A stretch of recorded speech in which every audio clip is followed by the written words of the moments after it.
तर प्रिव्हॅलन्स याचं काय आहे, भारतामध्ये सध्या नवीन गणनेनुसार तर प्रत्येक 5 स्त्रियांमागे एका स्त्रीला किंवा काही रिसर्चेसनुसार प्रत्येक 10 स्त्रियांच्या मागे एका स्त्रीला PCOD आहे.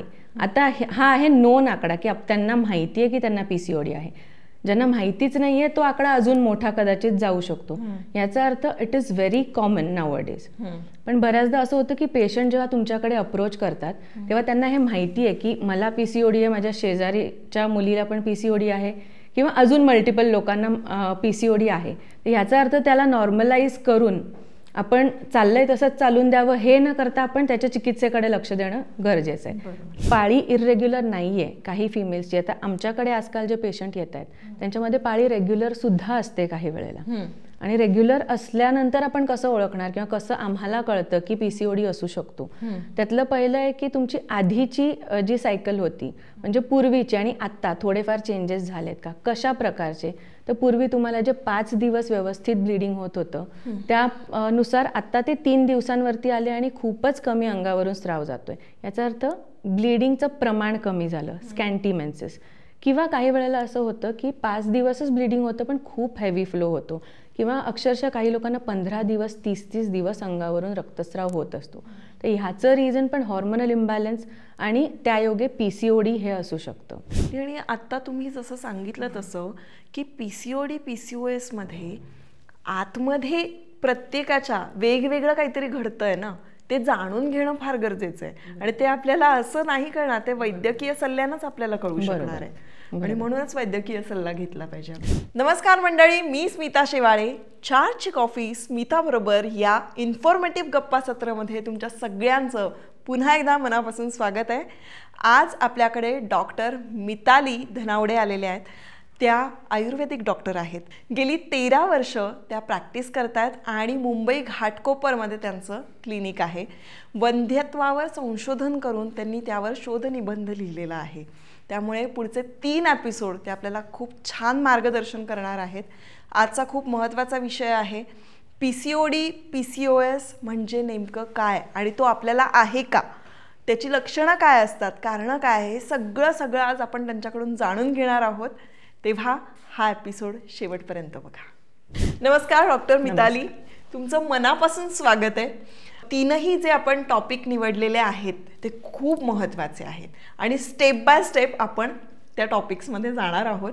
तुमचं जे वंध्यत्वावर संशोधन झालेलं आहे त्याच्यावर दांडगा अभ्यास आहे, तर त्याच्यावर आपण करूच या व्हिडिओ. पण सगळ्यात महत्त्वाचा आत्ता जो टॉपिक आहे आणि खूप जणींना असं वाटतं की मला PCOD आहे, मला PCOS आहे, पण म्हणजे काय, ही टर्म कुठून आली आहे, या टर्मचा अर्थ काय, किंवा खरंच आपल्याला आहे का की आपल्याला असं वाटतंय.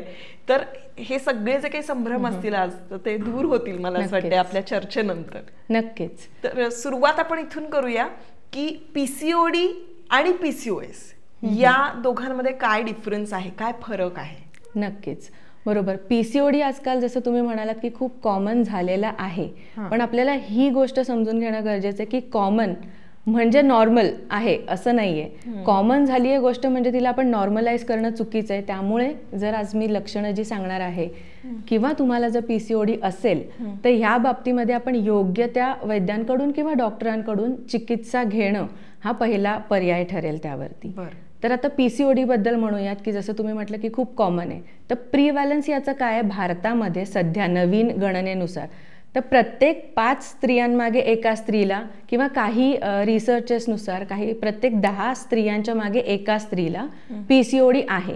आता हा आहे नोन आकडा की त्यांना माहिती आहे की त्यांना PCOD आहे. ज्यांना माहितीच नाही आहे तो आकडा अजून मोठा कदाचित जाऊ शकतो. याचा earth it is very common nowadays. पण बऱ्याचदा असं होतं की पेशंट जेव्हा तुमच्याकडे अप्रोच करतात तेव्हा त्यांना हे माहिती आहे की मला PCOD आहे, माझ्या शेजारीच्या मुलीला पण PCOD आहे किंवा अजून मल्टिपल लोकांना PCOD आहे. तर ह्याचा अर्थ त्याला नॉर्मलाइज करून आपण चाललंय तसंच चालून द्यावं हे न करता आपण त्याच्या चिकित्सेकडे लक्ष देणं गरजेचं आहे. आता येऊयात आपण त्या टर्मकडे की व्हॉट इज PCOD एक्झॅक्टली. शब्दशः अर्थ घ्यायचा झाला तर polycystic ovarian disease or syndrome. तर PCOD म्हणजे पॉलीचा अर्थ आहे मल्टिपल म्हणजे खूप साऱ्या. सिस्टिकचा अर्थ आहे गाठी, ग्रंथी आम्ही त्याला बोलतो. आता या गाठी कसल्या असू शकतात?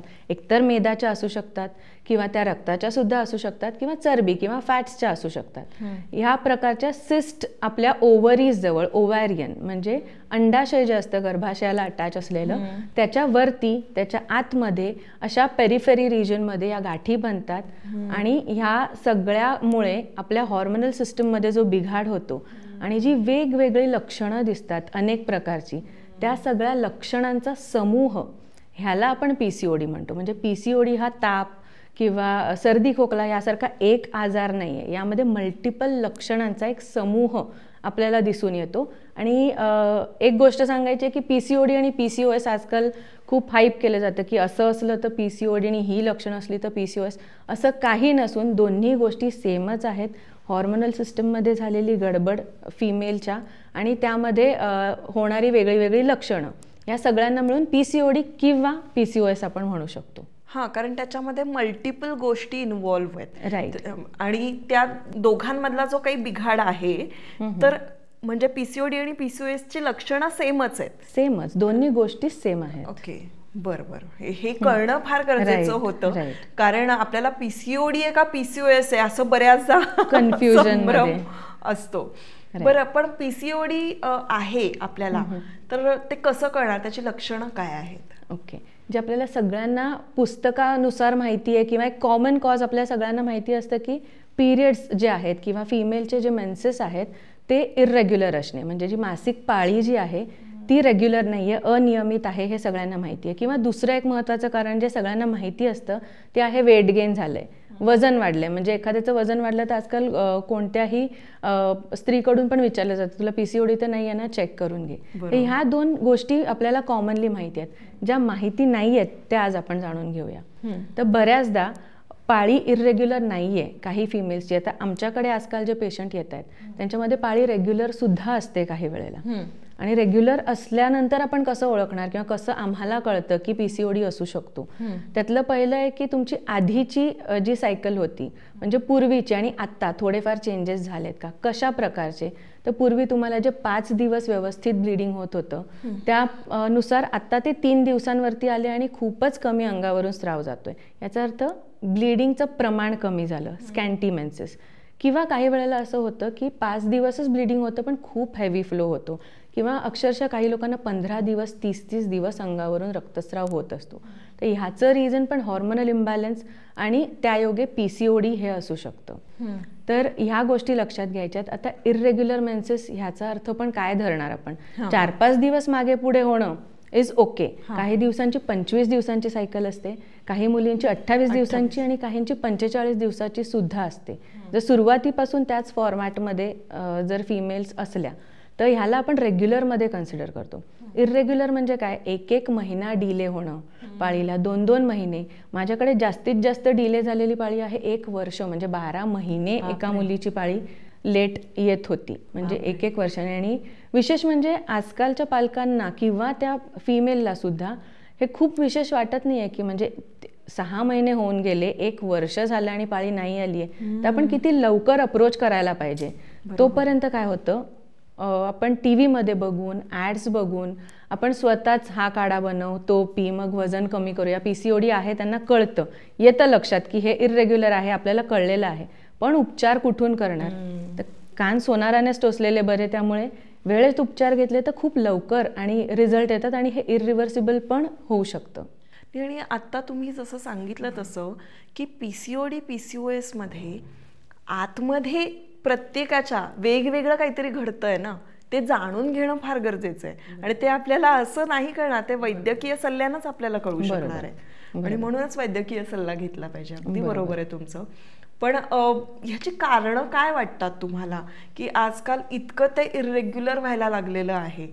तर म्हणजे बऱ्याच असं होतं की 28 दिवसांची सायकल असते, पण ती हळूहळू 2 दिवस पुढे, 3 दिवस पुढे, मग नंतर 15 दिवस पुढे, असं पण होतं. मोठा गॅप होत जातो. पण ते सुद्धा म्हणजे त्याचंच कारण आहे का? येस, ती सुरुवात असू शकते की जेव्हा आपल्याला डिले व्हायला सुरुवात होतो पाळीला किंवा पुढे 2-4 दिवस ढकलले जातात, तर ही आपल्या PCODची किंवा आपल्या हॉर्मोनल सिस्टममध्ये काहीतरी गडबड होतीये. ह्याची सुरुवात असू शकते. तर सुरुवातीलाच आपल्या लक्षात येऊन आपण ती सायकल जर रिव्हर्स करू शकलो तर अगदीच उत्तम. म्हणजे का त्याला उशिरा रिझल्ट येतील किंवा का रिझल्ट नाही येणार, तर त्या आजारासोबत जगणं किंवा त्याची सवय करून घेणं आणि पुढे जाणं हे सोडून आपण त्या गोष्टी त्याच वेळी फिक्स केल्या पाहिजेत. तर ही गोष्ट अतिशय महत्त्वाची आहे. आणि आजकाल आपल्याला मेडिकल फॅसिलिटीजनुसार, टेक्नॉलॉजीनुसार आपल्याला सोनोग्राफी करणं कठीण नाही आहे. एक सोनोग्राफी केली आपल्या लक्षात येतं. बऱ्याचदा सोनोग्राफीमध्ये पण काही वेळेला PCOD आहे हे इनिशियल स्टेजला दिसत नाही. पण आमच्याकडे पेशंट येतात, मी मगाशी कारणं सांगताना जे सांगितलं, लक्षणं सांगताना की वजन जास्त, वजन वाढतं, ओबेसिटीकडे पेशंट जातो किंवा चेहऱ्यावरती आपल्याला मेल टाईप हेअर ग्रोथ दिसते, चिनवरती किंवा दाढीसारखे केस दिसतात, अगदी कमी असतात पण ते थिक असतात, किंवा चेस्टवरती काही लोकांच्या केस येतात, मानेला काळवंडलेपणा येतो किंवा काखेमध्ये जास्त काळेपणा दिसतो, आवाजसुद्धा काही वेळेला टेस्टोस्टेरॉन वाढल्यामुळे पुरुषांसारखा यायला सुरुवात होते. तर ही लक्षणं पण येत आहेत. दुर्गंधी पण येते का? दुर्गंधी पण येते, कारण ते फॅट्स वाढलेले असतात किंवा अतिरिक्त फॅट्स वाढलेले असतात, त्यामुळे ही गोष्ट दिसून येते. पण माझ्याकडे बऱ्याचशा फिमेल्स, आय वुड से 50% जे PCODचे पेशंट आहेत ते आजकाल बारीक असतात. म्हणजे वेट गेन किंवा एक्सेस वेट गेन हा क्रायटेरिया आजकाल दिसतोच कंपल्सरी, असं काही नाही आहे. त्यामुळे दोन्ही प्रकारच्या गोष्टींनी आपली सायकल रेग्युलर आहे की नाही हे रेग्युलर चेकअप, जसं आपण शुगर चेक करतो, थायरॉईडचा चेकअप करतो, तसं एकदा तुमच्या गायनॅकला किंवा तुमचा जो कोणी वैद्य आहे त्याच्याकडे जाऊन तुम्ही एकदा चेक करून घेणं की माझी सिस्टम रेग्युलर चालली आहे की नाही ते बघून घेणं गरजेचं आहे, आत्मपरीक्षण न करता. करेक्ट. पण काय कारणं काय आहेत? तुम्हाला काय वाटतं की आजकाल हे जे सगळं वाढत चाललेलं आहे, राईट, विकार जे वाढत चाललेले आहेत, अल्टिमेटली मग काय थायरॉइडच असतो, मग त्याच्यानंतर डायबिटीज होतो आणि खूप कमी वयात या सगळ्या गोष्टी व्हायला, काय रिझन्स आहेत? सगळ्यात महत्त्वाचं रिझन आपल्याला माहिती असतं ते आहे आपली लाईफस्टाईल. आपण लाईफस्टाईल ज्या प्रकारे आजकालची जगतोय, आजकालच्या टीनेजर्समध्ये झोपणे आणि उठण्याच्या वेळा अतिशय विचित्र असतात. तुम्हाला खोटं वाटेल जर मी सांगितलं, पेशंटची जेव्हा मी हिस्ट्री घेते त्यावेळी मी त्यांना त्यांचं दिनचर्या विचारते. बऱ्याचदा अशा प्रकारच्या ज्या फिमेल्स असतात ना, 2 पेशंट मला क्लिअरली आठवत आहेत की तुम्ही किती वाजता उठता, वय वर्ष 20 वर्षाची फिमेल, किती वाजता उठतात ह्या प्रश्नाचं उत्तर साधारण काय असू शकतं? 10, लेट टू लेट 11. तिने मला उत्तर दिलं 2 वाजता मॅडम, दुपारचे 2 वाजता. मग तुम्ही जेवता कधी, नाश्ता कधी करता? आणि तेच आता पुढे स्केड्यूल येईल की 2 वाजता उठणारा जो पेशंट आहे तो उठून ब्रश करून चहा आणि नाश्ता घेणार, दुपारचं जेवण त्यांचं 5-6 वाजता, रात्रीचं जेवण त्यांचं 12 वाजता आणि त्यांची झोप 5 वाजता. बरं, एवढं करून प्रोडक्टिव्ह काही वर्क करतायत का किंवा कोणत्या अशा फील्डमध्ये काम करतायत? तसंही नाही आहे. हो, पण काही जणांची अशी नाईट शिफ्ट असते, जे IT सेक्टर्समध्ये असतात, त्यांच्या शिफ्ट चेंज होत असतात, त्यांना हे करावं लागतं ना. त्यांना हे करावं लागतं आणि त्यासाठी आपल्याकडे परत मग पंचकर्माचे उपचार आहेत. कारण जागरण करून जर अपरिहार्य आहे तर तुम्ही ते कंटिन्यू करू शकता. म्हणजे माझ्याकडे आहेत काही पेशंट जे मेट्रोमध्ये वगैरे जॉब करतात, ज्यांना महिन्यामधून एखाद आठवडा वगैरे नाईट शिफ्ट करावी लागते. मग अशा वेळी त्यांना आम्ही दर आठवड्याला 1 मात्रा बस्ती या प्रकारे थोडंसं रेग्युलराईज करायचा प्रयत्न करत असतो. तर ही एक गोष्ट आपण करू शकतो. कारणांमध्ये जसं आपण दिनचर्या बिघडली आहे बोलतो, तसं आपलं आजकालचं कल्चर बदललं आहे. जे वीकेंड कल्चर आपल्याकडे वेस्टर्नाइज आलेलं आहे की 5 दिवस खूप मेहनत घेऊन काम करा, मे बी ओव्हर टाईम करतात काही वेळेला, म्हणजे मेहनत चुकत नाही आहे पण तो सगळा सिक्वेन्स चुकतोय. मग फ्रायडे नाईटपासून जे प्रोग्राम चालू होतात तर ते खूप डिस्टर्बिंग असतात. Work hard, party hard. Right. तर जी पार्टी आपण जे सुरू झालेलं आहे, राईट, जी आपण पार्टी फ्रायडे नाईट पासून चालू करतो, इट गोज टिल संडे. मग त्यामध्ये अल्कोहोल पण आहे, स्मोकिंग आहे आणि जे लोक ह्या गोष्टी करत नाही आहेत त्यांचं तळलेलं खाणं आलं किंवा बाहेरचं फ्रोझन फूड खाणं आलं, ह्या सगळ्या गोष्टी काय करतात, तुमची सिस्टम डिस्टर्ब करतात. अल्कोहोल एका सर्टन लिमिटपर्यंत ठीक आहे, मी या गोष्टीला प्रमोट करत नाही आहे, पण तरी तुम्ही म्हणाल की आम्ही थकलोय कधीतरी, ओके, पण तरीसुद्धा त्याला एक लिमिट असावं, कारण तुमच्या एजमध्ये तुमच्या सिस्टमसाठी ते अजिबात बरोबर नाही आहे. स्मोकिंगने पुन्हा त्वचा, केस ह्या गोष्टीसुद्धा खराब होत आहेत. म्हणजे जी गोष्ट ज्याच्यावर लिहिलेलं आहे ज्याच्या पॅकेटवरती की हे तुमच्या आरोग्यास घातक आहे, याने कॅन्सर होऊ शकतो, ते तुम्ही आरामात यूज करतायत एक्स्ट्रा खर्च करून. आणि ज्यावेळी तुम्ही आयुर्वेदिक डॉक्टरांकडे येता त्यावेळी तुम्हाला एक तर ट्रीटमेंट खर्चिक वाटते, नाहीतर डॉक्टर याचे साईड इफेक्ट तर नाही होणार ना, ह्या गोष्टी आम्हाला विचारल्या जातात. त्यामुळे हे वेस्टर्नाइज कल्चर आपल्याला एक तर हार्म करतंय. दुसरी गोष्ट, हे विशियस सायकल आहे ना, हे चालू राहतं. म्हणजे तुमचं वजन वाढलं आणि त्यामुळे PCOD झाला किंवा PCODची एक लक्षणं दिसायला लागली, सायकल इरेग्युलर झाली. तुम्ही एखाद्या डॉक्टरांना एकदाच जाऊन भेटलात, त्यांनी सांगितलं वजन कमी करायला लागेल. वजन कमी करण्यासाठी तुम्ही काय करणार? जिम लावता किंवा डायटिशियन, न्यूट्रिशनिस्ट कोणाकडे तरी जाऊन एक डाएट प्लॅन घेता, जो की एवढा क्लिष्ट असतो की तो समजून किंवा ते परत त्या महाग वस्तू घरी आणून आपल्याला तो चालू करणं. आणि जरी आपण एखादा डाएट चालू केला पण जास्तीत जास्त 3 महिन्यापर्यंत तो स्ट्रेच करू शकतो. लाईफ टाईम तुम्ही ती गोष्ट स्ट्रेच करू नाही शकत. आणि हेच मेन कारण आहे की आपण ते कॅरी फॉरवर्ड करू नाही शकत थ्रू आउट. म्हणजे तुमची लाईफस्टाईल अशी ठेवा की ज्याच्यामध्ये तुम्हाला क्लिष्टता नसेल, इझी गोईंग जाईल तुमच्यानुसार, तुमच्या रेग्युलर आपल्या भारतीय पद्धतीनुसार. तर ते तुम्हाला इझी पण पडणार आहे आणि तुम्ही त्या फ्लोमध्ये रेग्युलरली राहाल. म्हणजे लॉंग टर्म आणि सस्टेनेबल वेट लॉस ह्या गोष्टीकडे आपण जास्त लक्ष दिलं गेलं पाहिजे. म्हणजे ऑफ ट्रॅक प्रत्येक वेळेला होणार आणि मग परत ट्रॅकवर आणणार आपण स्वतःला. तर आपली लाईफस्टाईलच जर ट्रॅकवरची असेल, करेक्ट, तर आपल्याला तसा काही खूपच सिंपल होतील सगळ्या गोष्टी होतील. करेक्ट आहे अगदी. पण PCOD PCOS हे कुठल्या वयानंतर ह्या समस्या जाणवायला लागतात? आजकाल जसं पाळीचं वयच कमी झालेलं आहे. म्हणजे जसं आपण म्हणतो की पूर्वी जसं 13 वर्षानंतर वगैरे मासिक पाळी चालू व्हायची किंवा मेनार्श ज्याला बोलतो आपण, तर आजकाल आपल्याकडे 8-9 वर्षाच्या मुलींना सुद्धा पाळी चालू होते. तर 10 वर्ष तर खूपच कॉमन आहे आजकाल. तर 10 वर्षानंतर जी चालू झालेली आहे ती 14व्या वर्षीपर्यंत बिघडलेली पण दिसते. म्हणजे 14, पण तोपर्यंत पेशंट आपल्याला अप्रोच होत नाहीत. अप्रोच होणारे पेशंट जे आहेत ते 18 नंतर आपल्याकडे अप्रोच होतात किंवा मग अगदीच सुरुवातीपासून PCODचा त्रास सहन करतच आलेले आहेत किंवा त्या गोष्टी पुढे ढकलत येतात आणि त्यानंतर लग्न करायच्या जवळ जेव्हा वेळ येते त्यावेळी त्यांना आठवतं की नाव this is the time to correct it. तोपर्यंत खूप मेजर गडबडी झालेल्या असतात पूर्ण शरीरामध्ये, हॉर्मोनल सिस्टममध्ये. माझ्याकडे ना डॉक्टर मुग्धा राऊत येऊन गेल्या होत्या, ज्या की इम्युनॉलॉजिस्ट आहेत. वंध्यत्वावर ते खूप छान काम करतात. आणि तेव्हा आमचं बोलणं झालं होतं की लाईफस्टाईलमध्ये स्त्रियांच्या बेसिकली स्त्रिया ज्या आहेत ह्यांच्याकडून रिप्रोडक्शन होणार आहे, तर ती जी सुरुवात आहे ती जेव्हा अचानक लग्न झाल्यानंतर आता मूल राहत नाहीये आणि मग तिथे जाऊन सुरू होते, तर त्यांचं असं म्हणणं आहे की ती लहानपणापासून असायला पाहिजे की ही मुलगी आहे. आणि का म्हणून आपल्या आयुर्वेदामध्ये किंवा आपल्या शास्त्रांमध्ये एवढं सगळ्या दिनचर्या आणि ह्या सगळ्या गोष्टी लिहिलेल्या आहेत, तर ते याच्याचसाठी आहेत. अगदी बरोबर, अगदी बरोबर.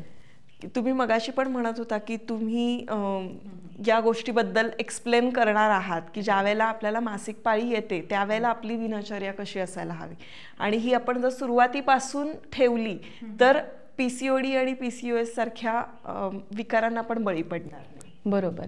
आपण जसं दिनचर्या आणि ऋतुचर्या आजकाल आपण बघतोय की सगळेजण फॉलो करतात आणि fortunately I am so happy for this की आयुर्वेद ह्या प्रकारे पुढे चाललाय. माझे पेशंट स्वतःहून येऊन सुद्धा मला विचारतात की मॅडम आम्हाला दिनचर्या फॉलो करायची आहे, तर याच्यामध्ये ऑइल पुलिंग कसं करायचं, कोणतं ऑइल वापरू, किती वाजता किंवा कशा प्रकारे करायचं गाईड कराल का. तर ह्या गोष्टी जशा तुम्ही आत्मसात करत चाललायत तसंच आपल्याला आपण आयुर्वेदानुसार सांगितलेली एक रजस्वला परिचर्या सुद्धा आहे. म्हणजे जसं ऋतूनुसार आपला आहार एक स्पेसिफिक असला पाहिजे किंवा दिनचर्येमध्ये ठराविक काळामध्ये ठराविक गोष्टी किंवा एका क्रमाने केल्या गेल्या पाहिजेत. सेम गोष्टी आयुर्वेदामध्ये रजस्वला परिचर्या म्हणून सुद्धा सांगितलेल्या आहेत. तर त्या आज मी तुम्हाला सायंटिफिक वेने एक्सप्लेन करायचा प्रयत्न करणार आहे. तर आपण रजस्वला परिचर्या याबद्दल बोलत होतो. आयुर्वेदानुसार काही गोष्टी सांगितलेल्या आहेत ज्या की आपल्याला आपल्या आजीपासून किंवा आपल्या जुन्या पिढीपासून त्या पुढे येत आलेल्या आहेत. पण आजकाल ग्लोबलायझेशनमुळे आपल्याला आपली संस्कृती पाळणं हे थोडंसं ना कमीपणाचं वाटतंय किंवा आपणच आपल्या रूढींना आपण असं म्हणतो की हे मिथ्स आहेत किंवा त्या अंधश्रद्धा आम्ही पाळणार नाहीत. तर आज आपण थोडेसे डिकोड करून बघूयात गोष्टी. पूर्वी काय होतं, आपण त्या गोष्टी मानल्या पाहिजेत म्हणून कदाचित त्याला थोडंसं देवा धर्माच्या दृष्टीने त्या गोष्टी सांगितल्या जायच्या किंवा भीती घातली जायची, कारण त्यावेळी त्या लोकांना त्या गोष्टींची भीती होती सुद्धा. आज आपल्याला प्रत्येक गोष्टीला सायंटिफिक रिझन पाहिजे, हा सूर्य हा जयद्रथ असं असलं तरच आपण ते फॉलो करतो किंवा ॲक्सेप्ट करतो, which is also a good thing. तर रजस्वला परिचर्येमध्ये काय करावं काय करू नये, जेव्हा स्त्रीचा मासिक स्त्राव चालू असतो किंवा ब्लिडिंग चालू असतं त्यावेळी त्यांनी प्रधावन किंवा अति आयास म्हणजे खूप जास्त धावणं किंवा अति एक्झरसाइज किंवा ओव्हरवर्क जे आपण करतो, इथे तिथे पळापळ करतो, ती नाही केली पाहिजे. ती का नाही केली पाहिजे, तर वात वाढतो आणि शरीरामध्ये जर वात वाढतोय तर ते तुमच्या बॉडीला चांगलं नाहीये. दुखणं वाढू शकतं पोटाचं, ज्याला आपण डिस्मेनोरिया कष्टार्तव म्हणतो. हे झालं आयुर्वेदानुसार. मॉडर्ननुसार पण काही कारण आहे का, तर येस आहे. लॅक्टोबॅसिलस बॅक्टेरियाज जे आहेत जे आपल्या गटमध्ये असतात, तर ह्यांचं जे फंक्शनिंग आहे ना ते डिस्टर्ब होतं ज्यावेळी आपण ओव्हर एक्झरसाइज करतो किंवा अति आयास करतो किंवा पाळी चालू असताना पण व्यायाम करणं किंवा वॉक करणं हे पण काही लोक करत असतात की नाही मला नाही फरक पडत, मी माझी एक्झरसाइज पाळीमध्ये पण सोडत नाही. तर ह्या गोष्टी आपण सोडल्या पाहिजेत. ज्यावेळी आपल्या शरीरामध्ये किंवा गटमध्ये लॅक्टोबॅसिलस बॅक्टेरियाचं फंक्शनिंग आहे ते डिस्टर्ब होतं, त्यावेळी तुमची बॉडी ना इन्फेक्शन लवकर कॅच करते आणि ऑलरेडी वजायनामधून ब्लिडिंग होत असतं, मग त्यावेळी इन्फेक्शन पकडण्याचे चान्सेस आणि ते होल्ड करण्याचे चान्सेस जास्त राहतात.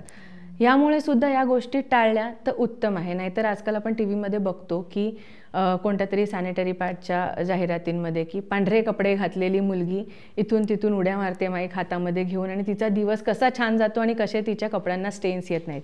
स्टेनपर्यंत गोष्ट ठीक आहे, पण शरीराला तेवढे कष्ट नाही दिले तर तुमच्या आरोग्यासाठी हितकर आहे. शेवटी ती शरीरामधली एक जखम आहे, ब्लिडिंग होते. आता आपल्याला एखाद्या ठिकाणी जखम झाली आहे, मार लागलाय, तर आपण आराम करणार की त्या जागी स्ट्रेस देणार. स्ट्रेस दिला तर ती जखम लवकर भरून येऊ शकत नाही. एक सिम्पल लॉजिक अप्लाय करून आपण आराम करणं, आणि आपल्याला आराम तर गरजेचाच आहे. आरामाला नाही म्हणणारा व्यक्ती विरळाच असेल, तर आराम करणं उत्तम आहे आरोग्यासाठी. दुसरी गोष्ट प्रहसन किंवा अतिकथन म्हणजे खूप जास्त बोलणं, खूप मोठमोठ्याने हसणं, ह्या गोष्टी करायच्या नाहीत. आता ह्यामध्ये फिमेलला दाबून ठेवणं आहे असं आजकालच्या फेमिनिझममध्ये काही लोकांना वाटतं की का स्त्रियांना दाबून ठेवायचं. पण ह्या गोष्टींमध्ये सुद्धा काय होतं ना स्मिता मॅम, की आपण बोलतो, हे उदान वायूचं कर्म आहे. वायूचे 5 प्रकार आहेत, वाताचे 5 प्रकार आहेत. त्यामधलं उदान वायूच्या कर्मांमध्ये बोलणे, हसणे ही ऊर्ध्व गती जी आहे वाताची, ती उदान वायूचं कर्म आहे. पण मासिक स्त्राव जेव्हा होत असतो ते काम अपान वायूच्या अधिपत्याखाली आहे. म्हणजे नाभीच्या खाली ज्या गोष्टी घडत आहेत किंवा नाभीच्या खाली जो वायू काम करतो चांगल्या प्रकारे, गर्भनिष्क्रमण म्हणजे बेबी शरीराच्या बाहेर येणं, ही सुद्धा अपान वायूची क्रिया आहे. शरीरातनं गॅसेस पास होणं किंवा मलमूत्र त्याग ही सुद्धा अपान वायूची क्रिया आहे. तसंच मासिक स्त्राव बाहेर येणं अपान वायूचं कार्य आहे. जेव्हा अपान वायूचं कार्य आपल्या शरीरात घडतंय जास्त प्रकारे, सगळा फोकस तिकडे असला पाहिजे, त्यावेळी जर आपण ऊर्ध्व गतीच्या वायूचं काम जास्त वाढवतोय तर ती गती डिस्टर्ब होते आणि पुन्हा डिस्मेनोरिया कष्टार्तव म्हणजे पेनफुल मेन्सेस जे आहेत ते जास्त वाढू शकतात. अजून कोणती गोष्ट नाही करायची तर दिवा स्वाप म्हणजे दिवसा झोपणं टाळायचं. ह्यावेळी का टाळायचं, दिवसा झोपलं तर कफाची वृद्धी होते, कफ वाढतो शरीरामधला.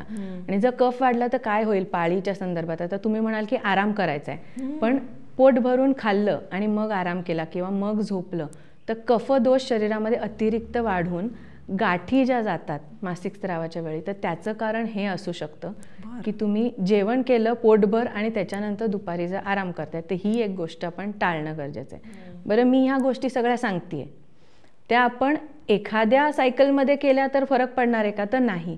कधीतरी असं आहे की आपले स्पोर्ट्स डे आहे किंवा कुठेतरी गरजेचंच आहे, अत्यंत महत्त्वाचंच काम आहे, एखाद्या सायकलमध्ये या गोष्टी आपण केल्या तर इट इज ओके, ते चालून जाणार आहे. पण जेव्हा पॉसिबल आहे जेव्हा पॉसिबल आहे आराम करणं गरजेचं आहे. राईट. म्हणजे या काही गोष्टी आपण पाळणं गरजेचं. थोडक्यात मला असं वाटतं की काम राहणं, त्यावेळेला शांत राहणं फार गरजेचं आहे. म्हणजे मोठ्यानी हसायचं नाही, बोलायचं नाही, यापेक्षाही त्यावेळेला आपण जितकं शांत राहू, जितकं आपण स्वतःच्या शरीराला मनाला शांतता देऊ, अशा गोष्टी आपण करायला हव्या. स्लो डाऊन होणं महत्वाचं आहे, तो पॉज गरजेचा आहे.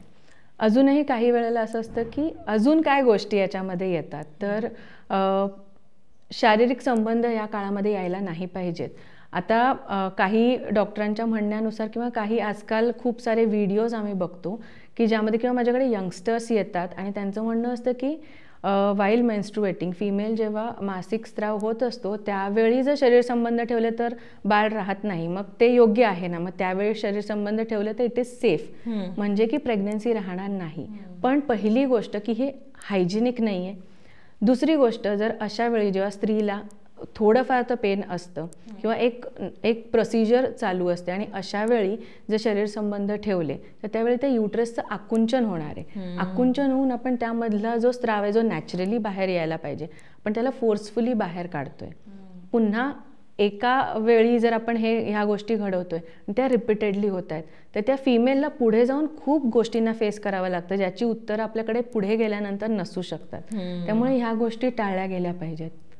सो PCOD PCOS होऊ नये, तो टाळावा म्हणून त्यासाठी काय आपण काळजी घ्यायची, आहार कसा असायला हवा, त्याच्यावर घरगुती काही आपल्याकडे उपाय आहेत का? येस, तर PCOD साठी आपण काय करू शकतो तर हेच मी मगाशी म्हटल्याप्रमाणे रजस्वला परिचर्या फॉलो करणं खूप गरजेचं आहे. ह्यामधल्या गोष्टी खूपच कठीण होत्या मी सांगितलेल्यामधल्या असं काही नाही आहे, त्या सहज पाळता येण्यासारख्या आहेत आपल्याला. मी सांगितलं लाईफस्टाईलबद्दल, आपण आहाराबद्दल तुम्ही विचारलं तसं आता एक्सप्लेन करते की आहारामध्ये पहिली गोष्ट की ह्या स्थितीमध्ये जेव्हा मासिक स्त्राव होत असतो त्यावेळी आपलं बॉडी टेम्परेचर आहे ना 1 अंश सेल्सिअसनी वाढलेलं असतं. जसं ज्वरामध्ये किंवा तापामध्ये आपल्याला शरीराचं तापमान थोडंसं रेस्ड असतं, सेम गोष्ट मासिक स्त्रावाच्या वेळी झालेली असते. अशा वेळी आपण हलका आहार घेणं गरजेचं आहे आणि अग्नी खूपच आपला कमी झालेला असतो त्यामुळे अग्नी थोडीशी वाढेल अशी गोष्ट. अग्नी वाढणारी गोष्ट कोणती तर आपण यज्ञकुंडामध्ये अग्नी वाढण्यासाठी जसं तूप टाकत असतो, आहुती आणि तूप, तसं शरीरामध्ये हे तूप अत्यंत गरजेचं आहे. तर फिमेल बॉडीमध्ये किंवा अग्नी वाढण्यासाठी उत्तम अग्निवर्धनासाठी तूप आणि हविष्य अन्न असं सांगितलेलं आहे. तर यव नावाचा जो धान्य आहे ते आपण खाऊ शकतो. यवक नावाचं एक धान्य आहे, याचा अर्थ सातू आपण ज्याला जो बोलतो ना, सातू जे तुस असतात ती आपण वापरू शकतो. त्याची खीर बनवायची थोडक्यात. आता हे कॉम्बिनेशन का खीर असं सांगितलं तर यव हे गुरु आहे आणि वात वाढवणारं पण आहे, पण ते उत्तम अग्निवर्धक आहे. त्यामुळे अग्निवर्धनासाठी एक यवक वापरलं, तूप वापरलं, पण वात वाढतोय त्यामुळे आपण दुधाने तो वात कमी करण्यासाठी, ती स्निग्धता आणण्यासाठी त्यामध्ये दूध टाकून आणि थोडं गोड गुण, कारण की आपलं रसक्षय झालेलं आहे, फिमेलच्या शरीरातनं रक्त बाहेर जातं आहे त्यामुळे आपल्याला ते तर्पण करण्यासाठी, शरीराला ताजतवानं बनवण्यासाठी याच्यामध्ये आपण दूध ॲड केलं. थोडक्यात तुम्ही खीर खाऊ शकता यवधान्याची किंवा कोणतीही आवडीची खीर जरी खाल्ली तरी ती तुमच्या शरीरामध्ये उत्तम तर्पण देईल. दुसरी गोष्ट, फिमेल्स ज्या आहेत रजस्त्राव किंवा रजस्वला त्याला आपण बोलतो, त्यांनी बेडवर झोपणं किंवा मऊ गादीवर बसणं हे टाळून जर त्या कडक आसनावर बसले, जसं पूर्वी बाजूला बसवायचे, तर त्याचं कारण आहे की तुम्हाला बॅक प्रेशर कमी येईल आणि तुमचा बॅकबोन जेवढा स्पाईन स्ट्रेट राहील त्यावेळी तेवढं तुम्हाला नंतर बॅक पेनचा त्रास होणार नाही. हे त्याच्यामागचं लॉजिक होतं. तर ह्या गोष्टी आपण घरच्या घरी खूप इझी वेमध्ये पाळू शकतो. दुसरी गोष्ट, अन्न शिजवताना क्ले पॉट्स किंवा मातीची भांडी वापरली तर त्याच्याने एक उत्तम रिझल्ट मिळतो, कारण शरीरामध्ये पित्त वाढले, उष्ण गुण वाढलेले आपल्याला स्वतःला जाणवतं सुद्धा की हीटी फील होतं त्यावेळी. मग त्यावेळी जी उष्णता वाढली आहे ती मातीमध्ये ना ती शांत करण्याचा गुण आहे, पार्थिव गुण आहे मातीमध्ये उष्णतेला शांत करण्यासाठी. मॉडर्न सायन्सनुसार म्हणायचं झालं तर ते अल्कलाईन प्रॉपर्टीज आहेत त्याच्यामध्ये, जेणेकरून आपल्या बॉडीचा pH ना बॅलन्स होतो किंवा अन्नाचा pH बॅलन्स होतो आणि त्यायोगे आपल्या बॉडीचा pH बॅलन्स होतो. दुसरी गोष्ट, केळीच्या पानावर जेवणं. अगदीच तुम्हाला रोज नाही जमलं तरी त्या मासिक पाळीच्या 5 दिवसात 3 दिवसात स्वतःला व्यवस्थित पॅम्पर करून मातीच्या भांड्यात जेवण बनवा, केळीच्या पानावर वाढून खा, तर उत्तम आरोग्य राहण्यासाठी मदत होईल. कमी आहार ठेवा पण व्यवस्थित सगळ्या गोष्टी मॅनेज करून माइंडफुली करता येईल, कारण केळीच्या पानामध्ये सुद्धा ना अँटीऑक्सिडंट प्रॉपर्टी आहे. त्याच्यामुळे जे फ्री रॅडिकल्स आहेत त्याच्याशी ती फाईट करू शकते, जी तुम्हाला हेल्प करेल नवीन येणाऱ्या किंवा होऊ घातलेल्या आजारांपासून पण रक्षण करण्यासाठी. तर एवढे सगळे सायंटिफिक रिझन्स आहेत ज्या आपण रूढी किंवा अंधश्रद्धा म्हणतो त्याच्या मागे. ह्या सगळ्या गोष्टी जर फॉलो केल्या आणि खूप सिम्पल आहेत आपल्याला रेग्युलर लाईफमध्ये फॉलो करण्यासाठी, फक्त ते इथे असायला पाहिजे की आपण किती गोष्टींकडे किंवा कोणत्या गोष्टीकडे कसा फोकस करायचा. आपल्या मनानुसार आपण त्या गोष्टी वळवू शकतो. क्या बात आहे, खूपच छान सांगितलं. पण यामध्ये आयुर्वेदिक चिकित्सा काही आहेत का? PCOD PCOS साठी खास जर तुमच्याकडे कुठलं पेशंट येतं तर तुम्ही कुठली चिकित्सा सांगता? पंचकर्म आणि आहार ह्या दोन्ही गोष्टी आणि औषधी. तर मी जनरली माझ्या क्लिनिकमध्ये येणाऱ्या लोकांसाठी आयुर्वेदिक चतुसूत्री फॉलो करते.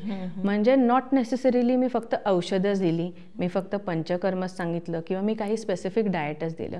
मोस्टली मी चारही बाजूंनी कव्हर करून एक चिकित्सा ठरवते आणि मग त्यानुसार ते आपण पेशंटला ट्रीट करत असतो. कारण की आहार महत्त्वाचा आहेच, बरोबर. औषधी त्या ऑर्गन स्पेसिफिक. कारण की PCOD जेव्हा होतोय त्यावेळी जसं मी म्हटलं की लक्षण समूह आहे, त्या लक्षणानुसार मला औषधं द्यायला लागणार. तर समजा एंडोमेट्रियमचा थिकनेस वाढत नाही आहे, म्हणजे जी गर्भाशयाची जी गादी आहे तिचा थिकनेस वाढत नाही आणि म्हणून तुम्हाला पाळी डिले होते, तर आपली औषधी चिकित्सा वेगळ्या प्रकारची जाणार. जर एंडोमेट्रियमची गादी व्यवस्थित वाढते पण ती बाहेर पडण्यासाठी प्रवृत्त होत नाही आहे, मग त्या ठिकाणी मी वातावरती काम करून त्या प्रकारची चिकित्सा किंवा पंचकर्माचं योजना करणार. किंवा औषधी चिकित्सा आणि पंचकर्म ह्यांची सांगड घालून खूप उत्तम आणि खूप लवकर रिझल्ट येतात. चुकतं कुठे बऱ्याचदा की पेशंट अर्ध्या गोष्टी ऐकतात, अर्ध्या गोष्टी फॉलो करत नाहीत, किंवा मग 3 महिने फॉलो करून मग एखाद महिना कंटाळून येत नाहीत, किंवा त्यांना अचानक वाटायला लागतं की काहीच होत नाहीये बाबा, 3 महिने पिरियड्स नाही येत आहेत.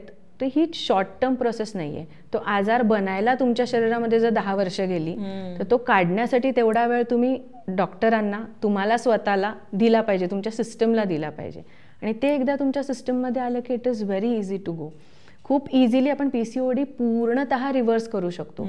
फक्त त्याच्यानंतर लाईफस्टाईल मॅनेज करणं आणि आहार मॅनेज करणं हे महत्त्वाचं आहे. बरोबर बरोबर. म्हणजे ते असं आहे की डाएट करून वजन कमी केलं तरी ते मेंटेन करण्यासाठी तुम्हाला जे लाईफस्टाईल मेंटेन करावं लागतं तसंच आहे. You should look up to, तुम्ही ह्या गोष्टीकडे असं बघितलं पाहिजे की शॉर्ट टर्म रिझल्टपेक्षा लॉंग टर्म आणि सस्टेनेबल गोष्टी आपल्यासाठी झाल्या पाहिजेत. त्यामुळे जोपर्यंत डॉक्टर सांगतात तोपर्यंत ती ट्रीटमेंट कंटिन्यू करून त्यानंतर पूर्ण आजार बरा झाला आहे, दर महिन्याला पिरियड्स येत आहेत, तरी पण माझ्या काही अगदी आज्ञाधारक पेशंट आहेत, त्यात तरीसुद्धा मला 6-6 महिन्यांनी फॉलोअप देऊन जात आहेत की आता काही गडबड नाही होणार आहे ना, किंवा आता मी काही चेंजेस करू का. आणि ह्या गोष्टी आजकाल आम्हाला अपेक्षित असतात की तुमचं लाईफ छान राहण्याने तुमच्या डॉक्टरांना सुद्धा एक वेगळा आनंद मिळतो की आम्ही ह्या फिमेलची सायकल छान करून दिली आणि तिचं पुढचं आयुष्य मेंटली सुद्धा आनंदामध्ये जाणार आहे. क्या बात आहे, खूप छान सांगितलं.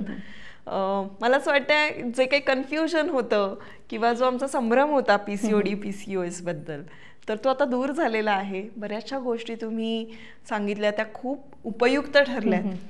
पण आता वेळ आली आहे गोल्डन टिपची, जी चॅनलमध्ये मी सांगत असते प्रत्येक एक्सपर्ट्सला आल्यानंतर की शेवटी तुमची एक गोल्डन टिप द्या की ती इझिली करू शकतील. ओके.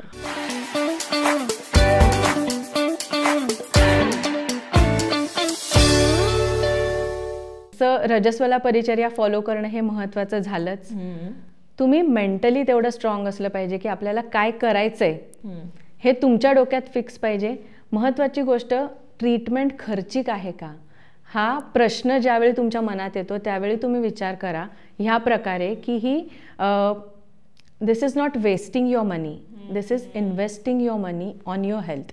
तर ह्या गोष्टी जेव्हा आपण डोक्यात फिक्स करू ना, त्यावेळी PCOD काय, कोणताही आजार तुम्ही इझिली बरा करू शकाल प्रॉपर वैद्यकीय सल्ल्याने. आणि आहार, लोकल फूड, रिजनल, म्हणजे लोकल म्हणजेच रिजनल फूड, सीजनल फूड आणि फ्रेश फूड, हे सिम्पल जर तुम्ही पॅथी फॉलो केली, हे सिम्पल रूल फॉलो केला तर तुमचं आयुष्य PCOD काय सगळ्या आजारांपासून मुक्त राहील. क्या बात आहे, खूप छान सांगितलं. आणि खूप महत्त्वपूर्ण अशी माहिती आज आपल्या सबस्क्रायबर्सला मिळाली आहे. पुढचा विषय तोही खूप इम्पॉर्टंट असणार आहे, तेव्हा भेटूया आता पुढच्या एपिसोडमध्ये. थँक्यू.